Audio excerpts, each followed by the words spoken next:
Hey everybody, I am super hyped to make this video. It's been a year since the finals launched, and it's been through so many iterations and changes. There's been a love-hate relationship at certain times, recon senses and nukes, but we're fortunate in the fact that Embark listens to the community. Whether creatively or balance-wise, with their weekly patch cadence, this game stays fresh all the time. There's some things that went on for a little longer than they should have. Don't get me wrong, like nukes. They were very disruptive, and a lot of folks, quite honestly, were turned off to the game in Season 1. There's been a resurgence in player base and a lot of excitement around Season 5, and I figured I'd put a video together highlighting all the different eras we've been through in the last year with the finals. The footage that I'm showing right now is the pre-alpha trailer, the announcement trailer, and the closed beta trailer. This is when we were all getting hyped about the game. Some of us had access to the closed alpha, the closed beta, which were phenomenal. And quite honestly, I regret not completing the battle pass because I have one of the cosmetics, but I really would have loved the M60 cosmetic that came from the closed beta battle pass. If you were to look at footage from the closed beta, even compared to launch, there was a drastic difference in UI elements and other components related to the game.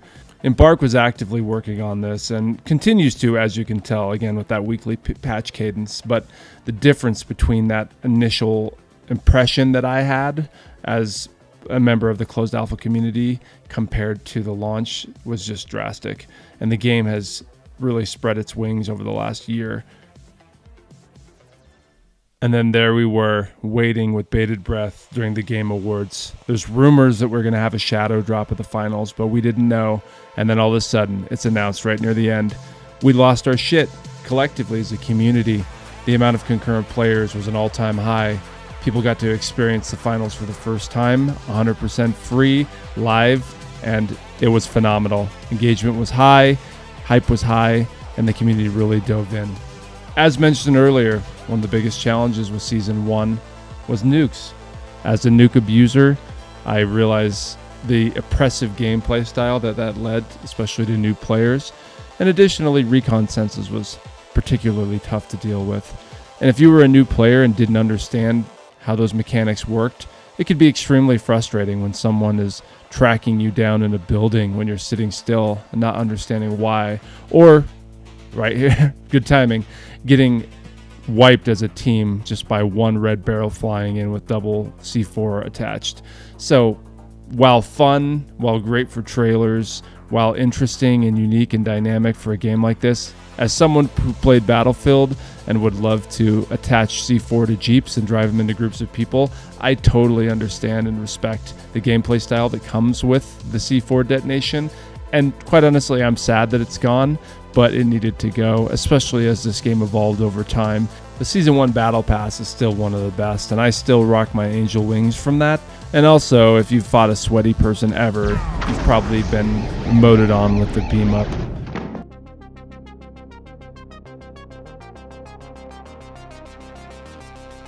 And then we get into Season 2, which introduced a new game mode. CNS ends up hacking the mainframe, which is amazing and great storytelling associated with this universe.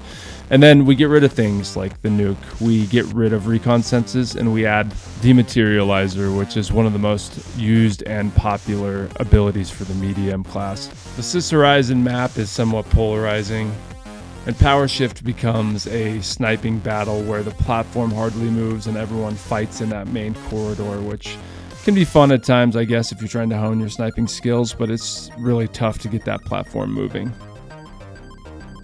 I was expecting actually a change in Season 5 with the data reshaper and a replacement with an additional gadget, but we'll see what happens there. The anti-gravity grenade, though, was an amazing addition, especially with what was coming in Season 3. Stay tuned.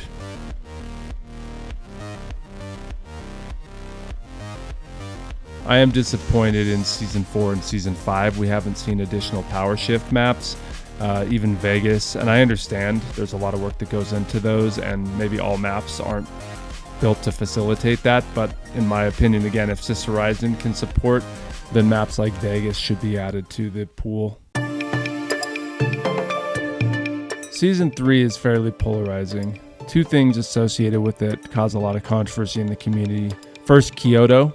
Secondarily, Terminal Attack is a ranked game mode. The addition of swords for medium was interesting, as well as the winch claw for the heavy. And then one of my favorite additions to the game, World Tour. With as much as I love quick play, the thought of 3 teams fighting a single box and the chaos associated with that, especially with Embark tuning spawns to prevent third partying in the traditional tournament round game modes. I love the thought of being able to play casually with my friends, but still have the 3v3, v3, v3 with 2 cash out environment, with just less third partying and more team v team fights with the ability to have the autonomy to push a third party if you want to.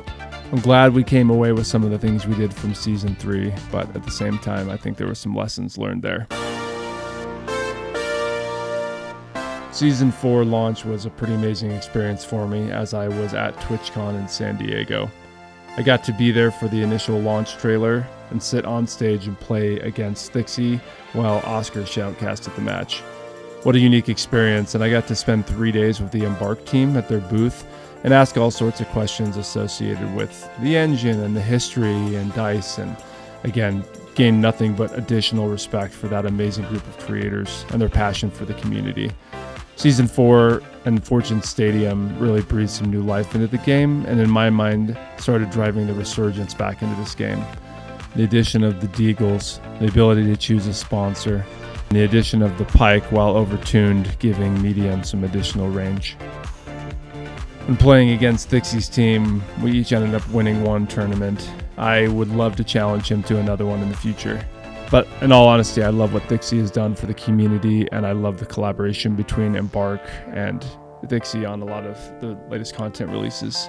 Season 4 is also the first time that I hit Emerald and can really appreciate what that grind looks like to get to Emerald 1. All in all, I would say Season 4 is probably second to Season 1 as my best time in the finals so far.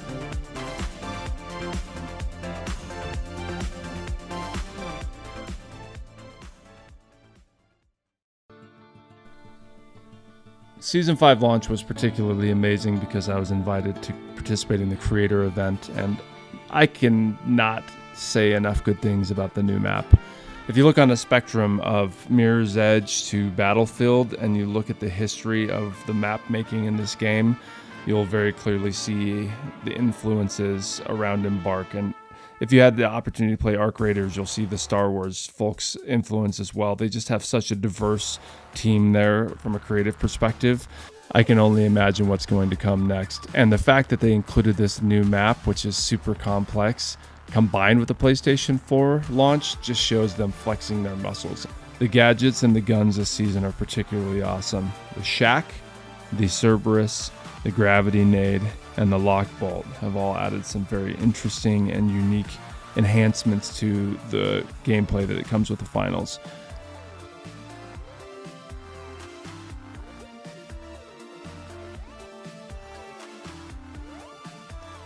I would say all in all, the finals has never been in a better position. Encourage all your friends to play. Get them back into the game. They may think they know what the game is. They may have tried the game at one point or another, but it is just drastically different than what it was at launch in a better way.